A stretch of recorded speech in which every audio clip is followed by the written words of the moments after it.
জুলাই সনদ যদি সংবিধানের অংশ না হয় তাহলে কি হবে সেটা আমি এখন বলে যাচ্ছি।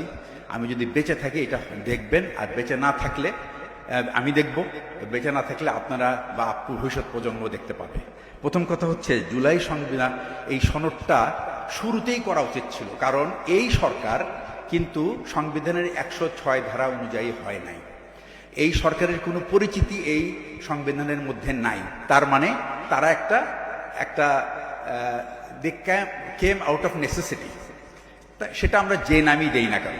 তার মানে এরা এই সংবিধান, যেহেতু তাদের জন্ম সংবিধানের বাইরে, সুতরাং এই সংবিধান ফলো করার কোনো কারণ ছিল না তাদের। তো তাদের কি করা উচিত ছিল, একটা সনদ তৈরি করা উচিত ছিল, যেটার উপর ভিত্তি করে এই ইন্টারিম পিরিয়ডটা তারা চালাবে, এবং ওটাই তখন আইন হয়ে যেতে পারে।